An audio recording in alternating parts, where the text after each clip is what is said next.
সারা দেশে জাতীয়ভাবে লালনের তিরোধান উদযাপন করা হচ্ছে আজ। ঢাকা শহরে সোহরাওয়ার্দী উদ্যানে আজকে ওই অনুষ্ঠানের কারণে কনসার্ট হবে, সেখানে এখন যাব আমি। শুনলাম লালন ব্যান্ডের সুমি আসবে সেখানে, তো চলুন দেখা যাক যে গান টান শোনা যায় কিনা, একটু ভিডিও টিডিও করা যাক, আপনাদেরকেও একটু দেখানোর ট্রাই করব। চলুন তাহলে। বাসা থেকে বের হয়েছি 4টায়, এখন বাজে হচ্ছে 5টা 20। 1 ঘন্টা 20 মিনিট লাগছে বনশ্রী থেকে শাহবাগে আসতে। এখন এই যে শাহবাগে ফুলের দোকানে, এখান থেকে যাব হচ্ছে রাজু ভাস্কর্যের ওই দিক দিয়ে, ওই পাশে মন্দিরের দিকে যে রাস্তাটা আছে ওই রাস্তা দিয়ে হচ্ছে সোহরাওয়ার্দী উদ্যানে ঢুকবো।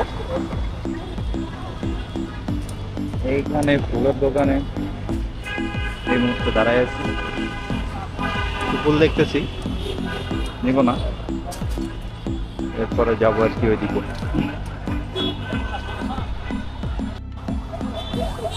মোটামুটি ভালোই মানুষের সমাগম দেখতে পাচ্ছি, মনে হয় ওইখানে যা দেখতে হবে প্রচুর মানুষ, মনে হচ্ছে এরকম। বেশি ঠেলাঠেলি হইলে আবার পিছনে দাঁড়ায় থাকবো, ভিতর দিকে যাওয়ার ইচ্ছা নাই। ঠেলাঠেলি করে ভিতরে, খামের ভিতরে, সরি মানুষের ভিতরে ঘাইমা দেখার মতো ইচ্ছা নাই। দেখি ওইখানে যাই, যাওয়ার পরে দেখুন কি অবস্থা। এখানে দেখতেছি আবার নতুন ভাস্কর্য তৈরি করে রাখছে। লাস্ট টাইম যখন আসছিলাম এগুলো দেখি নাই, কবে বানাইছি জানি না, বাট ভালোই সুন্দর লাগছে, খারাপ না।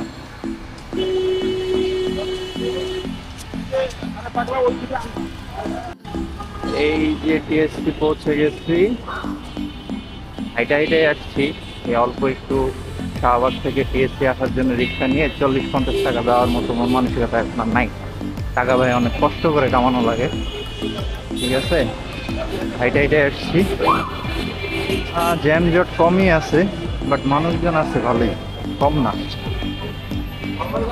দেখি একটু ওই পাশে যায়, একটু চা টা খাওয়া যায় কিনা।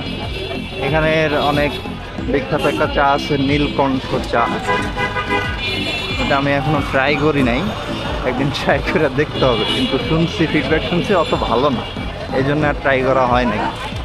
তারপরও দেখি একদিন ট্রাই করবো না। এই যে চলে এসেছি চায়ের দোকানের এই পাশে, সারি সারি চায়ের দোকান। এখান থেকে 1 কাপ চা খাবো, রওনা দিব ওইদিকে। দেখি সোহরাওয়ার্দী উদ্যানে ঢোকার জন্য একটা তেঁতুল চা খাইলাম এখান থেকে। এখন এই যে টিএসসি ভবনের সাইড দিয়ে যাচ্ছি, এই পাশে প্রচুর ভিড়, কারণ ওই পাশ দিয়ে সবাই যাবে, ওই দিক দিয়ে ঢুকবে সোহরাওয়ার্দী উদ্যানে। আমি এই পাশ দিয়ে ঢুকছি, কারণ হচ্ছে এই পাশটা মোটামুটি ক্লিয়ার আছে, আস্তে ধীরে ধীরে সুস্থ যাইতে পারবো জ্যাম ছাড়া। এরপর ওই পাশে গিয়ে রাস্তা পার হয়ে নেব, পার হয়ে নিয়ে মন্দিরের ওই রাস্তাটা দিয়ে ওই দিক দিয়ে ঢুকবো সোহরাওয়ার্দী। এই পাশটা ক্লিয়ার, কিন্তু সবাই ওই পাশে গিয়ে মারামারি করতেছে, খেলা খেলি আর কি, মারামারি না। এই যে চলে আসছি শ্রী শ্রী রমনা কালী মন্দির ও শ্রীমা আনন্দময়ী আশ্রম, এই গেট দিয়ে ঢুকবো। ওই পাশে প্রচুর ভিড়,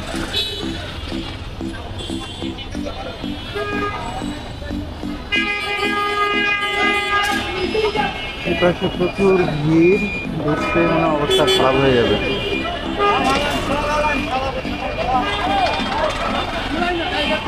রাস্তা ক্রস করে মামা যাইতে দাও আগে। মামা কই আপনি? চলে আসছি, ভিতরে ঢুকতেছি।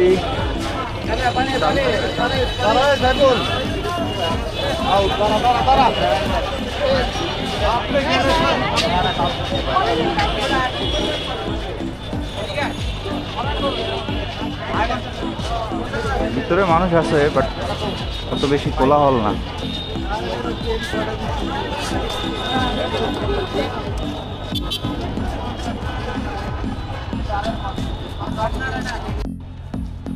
প্যান্ডেল করছে ওই যে লাইটের বিমের ওইদিকে,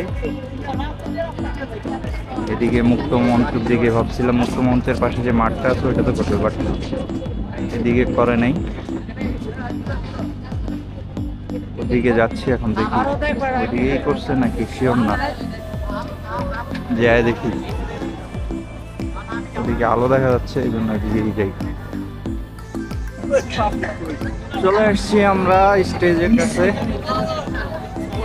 অনেক বড় স্টেজ করছে দেখা যায়, ভালো গানও শুরু হয়ে গেছে। এদিকে একটু সামনে যাওয়ার ট্রাই করি, যদিও অনেক মানুষ দেখতে পাচ্ছি, বেশি মানুষ হলে ঢুকবো না।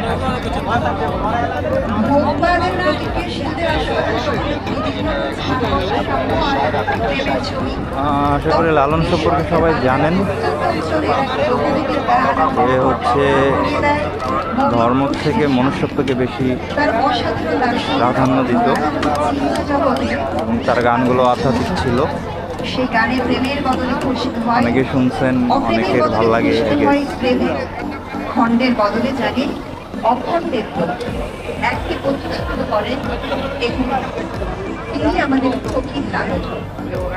হিংসা বিদ্বেষের জোড়াবালিতে যখন আমরা হারাতে বসেছি আমাদের মানবিক সত্তা, তখন গভীরভাবে প্রাসঙ্গিক হয়ে ওঠে লালন সাইজি। মানুষ মানুষকে আরাধ্য করে ইতি টানেন ভেদ বুদ্ধির, প্রেম আর সাম্যের পথ ধরে সহজ মানুষে উত্তীর্ণ হওয়ার আহ্বানের মধ্য দিয়ে কালোত্তীর্ণ লালন হয়ে ওঠেন সমকালীন। আঞ্চলিকতার গণ্ডি পেরিয়ে পৌঁছে যান আন্তর্জাতিক দর্শন আঙিনায়। তাই শুধু বাংলাদেশে নয়, সমগ্র পৃথিবীতে লালনের দর্শনের সঙ্গে একাত্ম হয়ে আছেন পৃথিবীর সকল মানুষ। আর এই মহান দার্শনিকের সমস্ত অ্যানি বৈরাগী এবং শুক্লাল রায়, মঞ্চে আমন্ত্রণ জানাচ্ছি অ্যানি বৈরাগী এবং শুক্লাল রায়।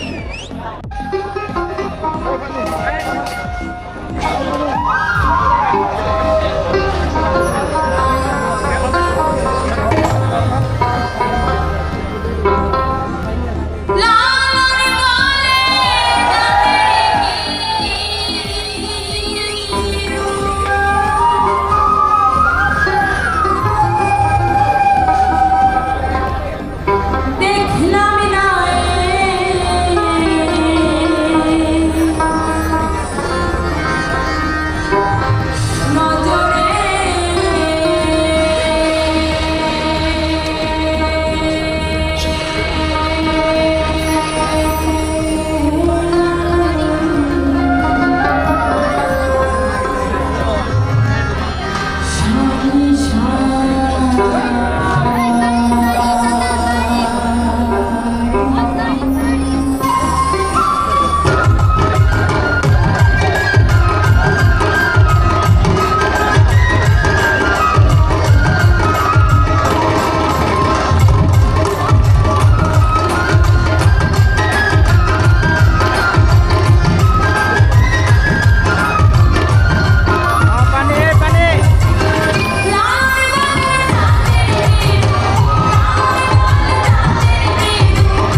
লালন সাহেবের নাম শুরু করবো আমাদের ভবনগর। সবাই কেমন আছেন? জয় গুরু। আমরা আমাদের বাংলার একটা ভবন দিয়ে শুরু করি, এরপরে গান শুরু করি।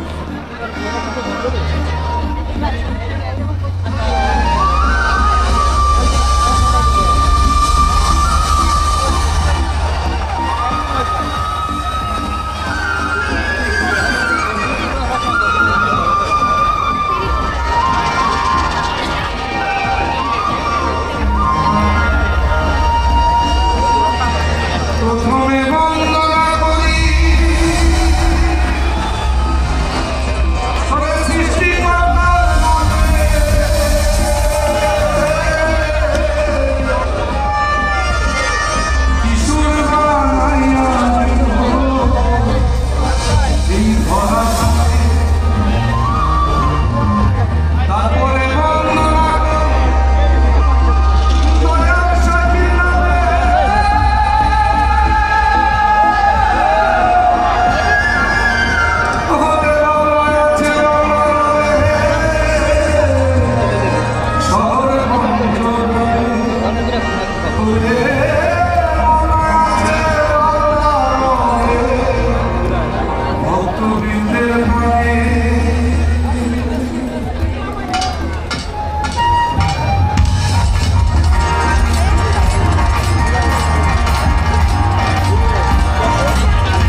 সাদা সাদা কাশে ফুল কাশে ফুলের চেয়েও সাদা বলো রং সাদা দুধ সাদা সাদা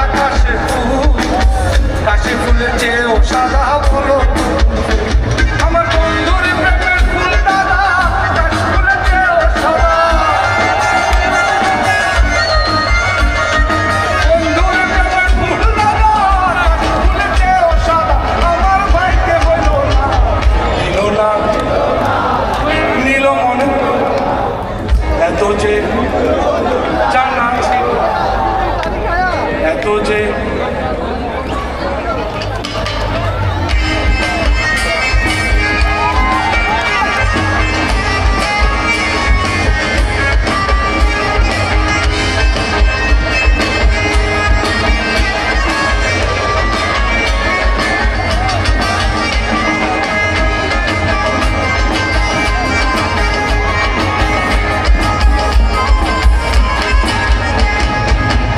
সবুজ তৃণ সবুজ সবুজ টিয়া পাখির চেয়েও সবুজ কি আছে বৃক্ষ সবুজ তৃণ সবুজ সবুজ টিয়া পাখির চেয়েও সবুজ কি আছে আমি যারে ভালোবাসি টিয়া চেয়েও সবুজ বেশি আমি যারে ভালোবাসি টিয়া চেয়েও সবুজ বেশি বন্ধু রঙের বসে এত যে নিঠুর বন্ধু এত যে নিঠুর বন্ধু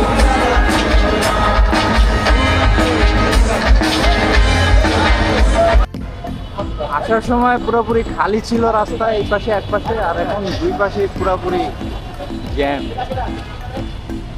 বের হইলাম মন্দিরের রাস্তা দিয়ে বের হয়েছি,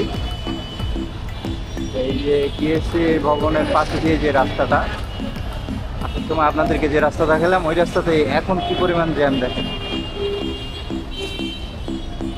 সামনে যায় কি অবস্থা দেখি, রাজু ভাস্কর্যের কাছে কি অবস্থা। এই জন্য এই যে রাজু ভাস্কর্যের এখানে চলে এসেছি,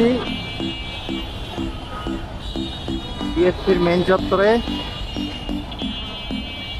প্রচুর জ্যাম, প্রচুর ভিড়, এত মানুষ ছিল না, এত জ্যামও ছিল না।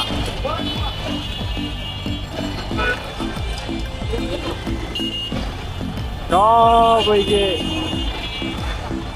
গান শুনতে আসছে মনে হয়, আড্ডা দিতে আসছে, যেহেতু লালন মেলা সবাই একটু আসতে বেরোইছে।